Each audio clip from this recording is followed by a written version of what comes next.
Hi, my name is Randy Clouse with Hagerty. Today we're going to walk through an oil change on a 64.5 Mustang. Typically, we like to see the oil changed at least once a year.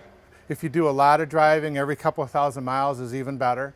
For us, typically we put 1,500 to 2,000 miles a year in a car, so this is the time of year in the fall we do it. The first thing I like to do is let the engine idle for 4 or 5 minutes just to help loosen that oil up. You know, you think about cold syrup. You know, you pour it, it's really thick, it's slow, it's sluggish. So by letting the engine warm up a little bit, what's going to happen is we're going to loosen that oil up and it's going to help flush out any particles that are in the pan. So one other thing, always keep in mind that carbon monoxide can kill you. So you really want to either have a vent like I have or you want to run it outside. You don't want to do it in an enclosed garage. The first thing I'm going to do is check the oil on the stick. So it's right on the full line. Next I'm going to put it on a white towel and I'm going to look to see what kind of color I have. A dark gold like this, that's perfect. That's just good normal wear and tear for oil. If I had a lot of black in it, that could indicate that a fuel pump might be leaking fuel internally into the engine oil, or we have a choke problem, something like that. But in this case, it looks really good. I have a hoist I can use. But for those of you that don't, you can certainly do this on the ground with some jack stands. Just remember to be safe and use blocks and lock the car down so it can't roll. We want to shake the car a little bit just to be sure that we're on it good and safe. We don't want it falling off. The first thing I'm going to do is just do a quick inspection for any kind of fluid leakage. So first thing I can look at is like coolant hoses. Up in here we have the water pump. There's actually a weep hole in the water pump. We can see leaking from that. We can see dry stains from that. This one looks very dry, so I don't see any problems there. The other thing I look at is around the fuel pump. I want to see if I can find any fuel leaks or oil leaks. That all looks good. Around the whole back of the pan looks good, both sides. However, at the very front of the motor, I'm noticing just a little bit of wetness, and you can run your finger on it. And that is from the oil pan gasket. Not a big deal. If we had a major leak there, every time we parked the car, we'd probably see drips on the ground. But a little bit of leak like this is normal. Now what I'm going to watch for is when I first break this drain plug loose, if I have coolant leak on the inside of the motor, a lot of times the coolant or water will separate from the oil and the coolant will be laying right in the very bottom of the oil pan. So as I crack this drain plug loose, what I'm looking for is the first little dribble that comes out, whether it be oil or whatever. Some drain plugs are long, some are really short, so you gotta kind of be careful with this so you don't get soaked in oil.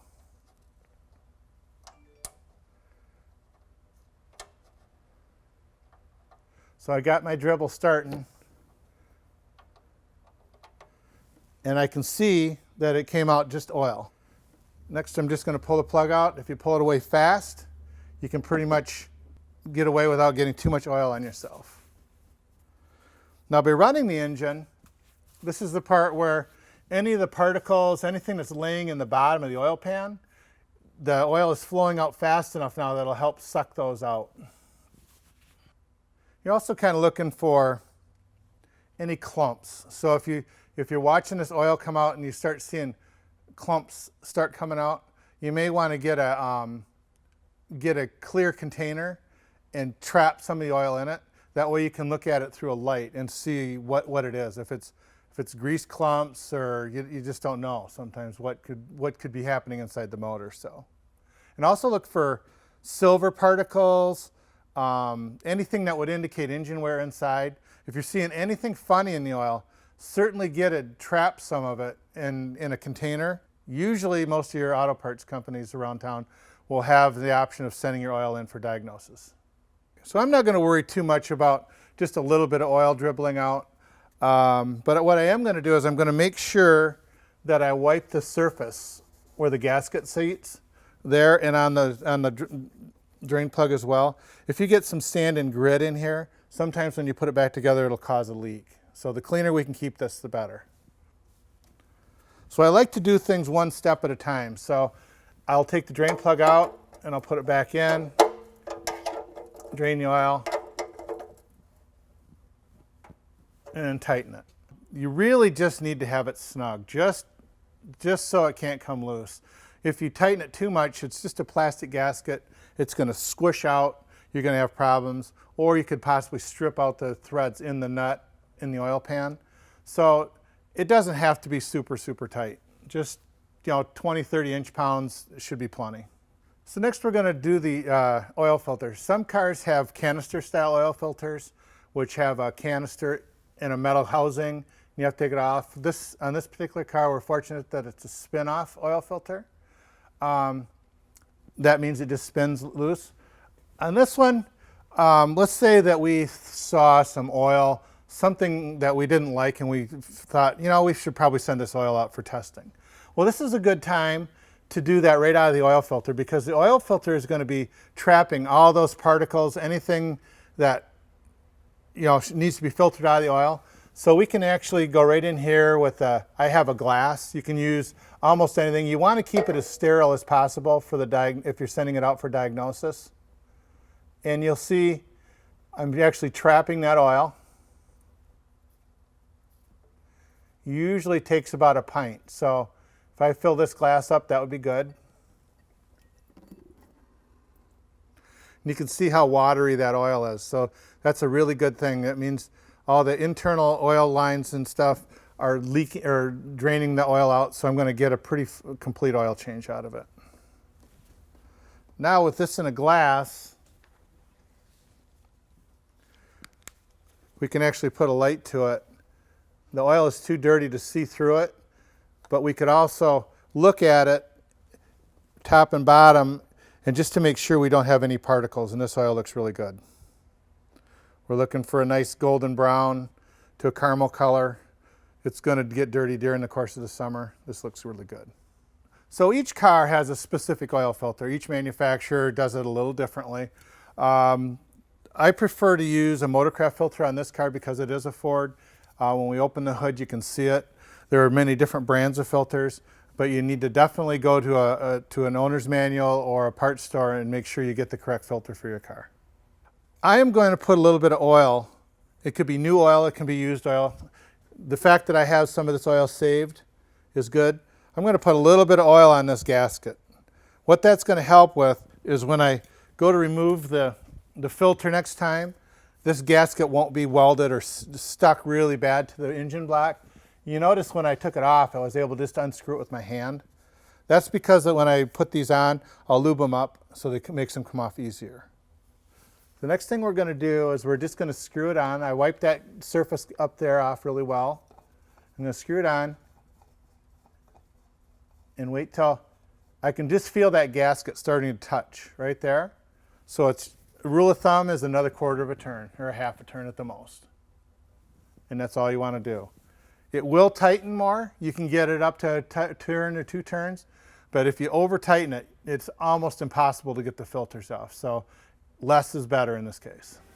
So our next step is going to be dropping it down and putting some oil in it. So now it's time to fill it up with oil. Each car requires a different amount of oil to fill them up. So if you're not sure how much it holds, the best thing is to go to an owner's manual or even a local parts store. A lot of times they can help you out.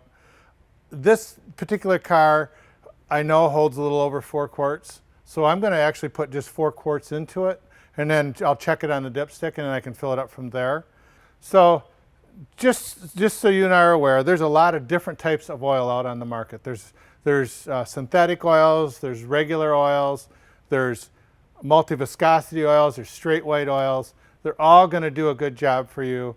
It really boils down to what the manufacturer is recommending for your application. So what that means now is to go to your owner's manual and just see what they're recommending for the car. Okay, so now it comes time. I have the oil. We have a bulk tank back there, so I'm fortunate enough that I'm able to put oil in just a gallon container. Some of you are going to buy it by the quarts. No wrong way to do it. I want to put down a towel to just protect the paint, anything that I have going on under the hood.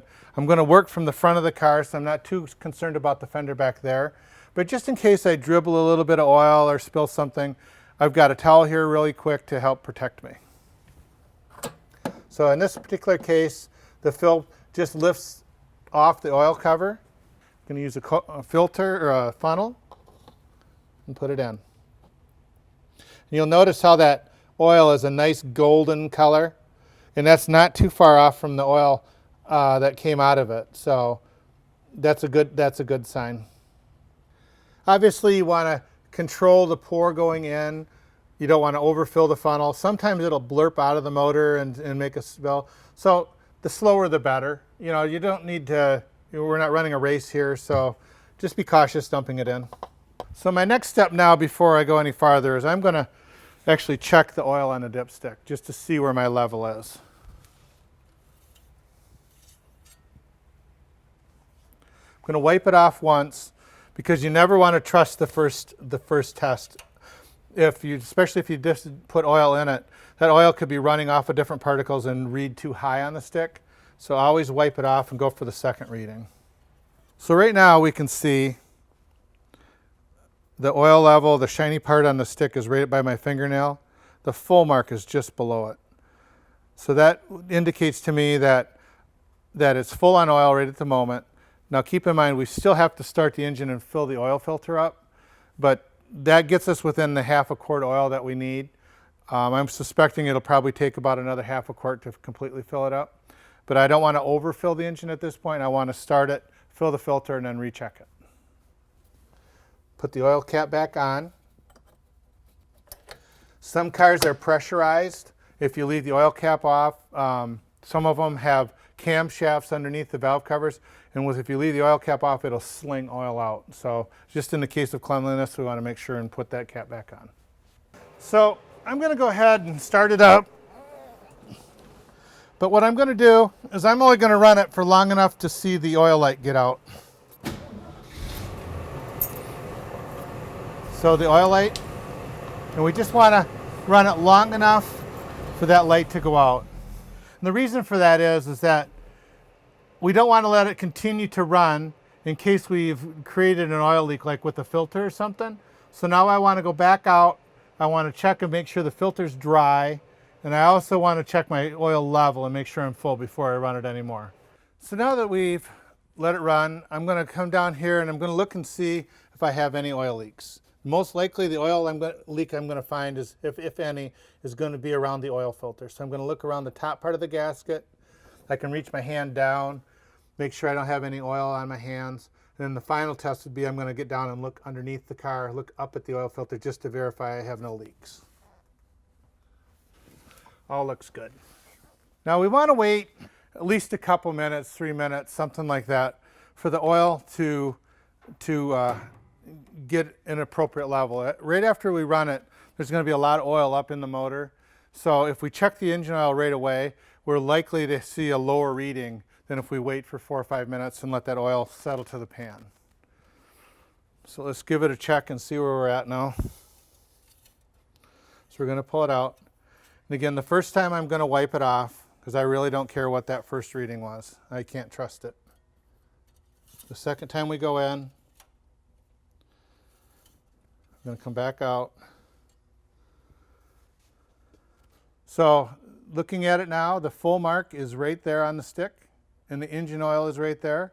So we should be good to go. I'm going to let it idle now for a little bit, 4 or 5 minutes, just to make sure the oil is good and circulated and recheck it, but I think we'll be fine. Now it's very critical that we don't overfill the engine oil. If we overfill it, what can happen is the oil will start hitting the crankshaft. It'll cause the engine to overheat and it could cause bearing failure. So you're actually better off to run it a quart low than a quart overfull. So never, never, never run an engine overfull on oil. Thanks for watching, guys. Hope you found it informative. If you have any comments, leave it on the section below.